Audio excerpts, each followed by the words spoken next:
A fitting farewell. Sprint legend passes the baton to next generation at 2025 World Championships. Hello everyone, welcome back to my channel. Before starting the video, please subscribe and keep watching for more details videos. The air inside the Olympic Stadium in Tokyo was heavy with anticipation. It wasn't just another night of the 2025 World Athletics Championships.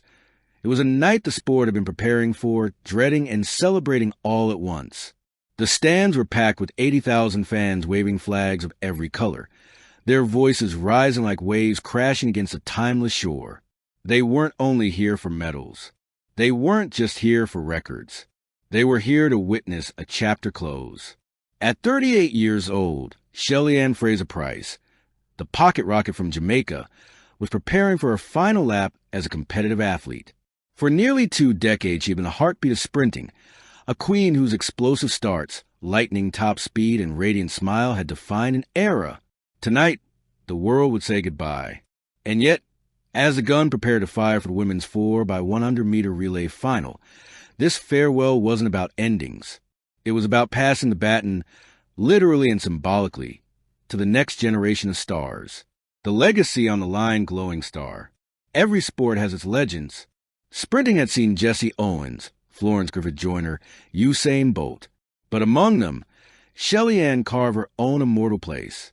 3 Olympic gold medals in the 100m, 10 World Championship titles across 100m and relays, multiple Diamond League crowns, countless moments that left audiences breathless. Her legacy wasn't just her speed, but her longevity. While most sprinters peak for a handful of years, Fraser-Pryce remained world-class across 17 seasons. She returned after giving birth to her son, Zion, and proved motherhood was no barrier to greatness. Her wig colors became iconic: neon pink in Doha, emerald green in Eugene, bright yellow in Budapest. They symbolized fearlessness, joy, and individuality. Now, in 2025, the pocket rocket prepared to step away, but not before leaving one final blaze of fire on the track: the New Faces seedling. This relay wasn't just about Shelly-Ann's farewell. It was a passing of power to the new generation. Brianna Williams, her Jamaican protege, now 23, had been mentored by Fraser-Pryce since her teenage years. Explosive and fearless, she was seen as a natural heir to the sprint throne. Tina Clayton, the young sensation who, alongside her twin sister Tia, had lit up junior championships with electrifying speed. At just 20, she embodied Jamaica's bright sprinting future. Elaine Thompson-Herah, though closer in age to Shelly-Ann, symbolized the bridge, 5-time Olympic gold medalist, still competing at elite level, but also guiding the youngsters. This was Jamaica's relay team in Tokyo, anchored for the last time by Shelly-Ann.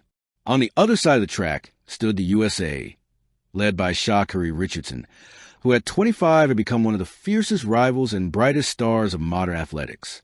The duel wasn't just between nations. It was between eras. The gun fires pistol. The stadium hushed. On your marks. The runners crouched, fingers on the starting line. Set. The silence was sharp enough to cut through steel. Bang. The gun cracked. Tina Clayton exploded from the block for Jamaica, flying down the straight. Her stride was youthful, full of raw energy. On the inside lane, the USA's young sprinter Tamari Davis matched her. The crowd roared as the race began in perfect balance. At the first exchange, Tina slapped the baton into Brianna Williams' hand. Smooth, clean, efficient. The next generation was proving itself.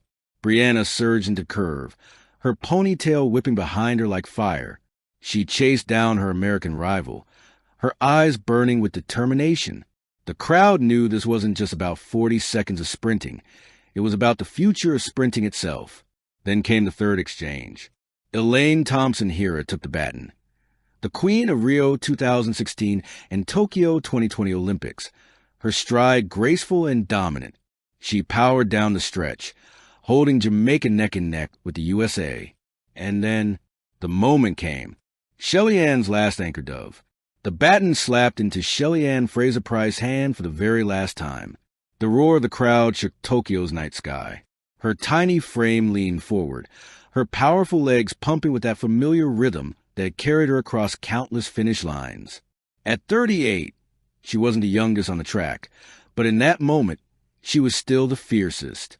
She drove through her first 40 meters, accelerating like it was 2008 Beijing all over again. On her outside, Sha'Carri Richardson was flying for the USA, her long strides threatening to edge ahead. The duel was symbolic, the legend versus the rising star. The crowd stood. Every step was thunder. Every breath was history. As the finish line approached, Shelly-Ann leaned in, pushing her body one last time. Her face was a portrait of determination, sweat, and grace. Jamaica crossed first, by less than a tenth of a second. The pocket rocket had delivered one last gold. The tears and the torch fire. As the scoreboard flashed Jamaica first place, 41.85 seconds, the stadium erupted. But Shelly-Ann didn't collapse on the track, as she often did after big races. Instead, she stood tall, baton still in hand. She looked at Brianna, Tina, and Elaine, the women who would carry Jamaica forward. Then, in a moment scripted by destiny, she handed the baton to Brianna Williams, bowed her head, and raised her hands to the sky. The cameras zoomed in. Tears streamed down her cheeks. The stadium announcer's voice trembled. Ladies and gentlemen, please rise as we honor the final race of the greatest female sprinter of all time, Shelly-Ann Fraser-Pryce. The athletes of every nation joined the ovation. Even Sha'Carri Richardson, who had narrowly lost, walked over, embraced Shelly-Ann, and whispered, "Thank you for showing us the way." The farewell speech microphone. Later that night, under the floodlights, Shelly-Ann stood before the crowd, a Jamaican flag draped across her shoulders. "I was just a little girl from Waterhouse," she began, her voice cracking. "Nobody thought I would come this far. But my mother believed, my coaches believed, and Jamaica believed. Tonight, I don't say goodbye to sprinting.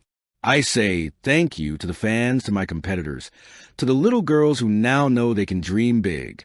This baton," she held it up, "doesn't belong to me anymore. It belongs to Brianna, Tina, to the next generation. Run with courage, run with pride, and never forget where you come from." The crowd chanted in unison, "Pocket rocket, pocket rocket." Fireworks exploded over Tokyo, painting the night sky in green, gold, and black. Voices of the world globe showing Europe, Africa. The tributes flooded in. Usain Bolt. What she's done for Jamaica is beyond sprinting.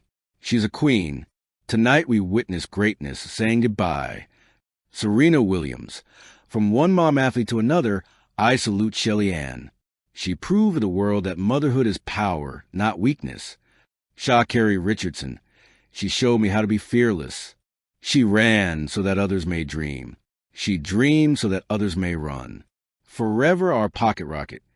And so, the world remembered not just a sprinter, but a woman who turned speed into art, struggle into triumph, and endings into new beginnings. Shelly-Ann Fraser-Pryce had passed the baton. The race would go on. Thank you for watching. Please don't forget to hit the subscribe button, like, and share. Till next time.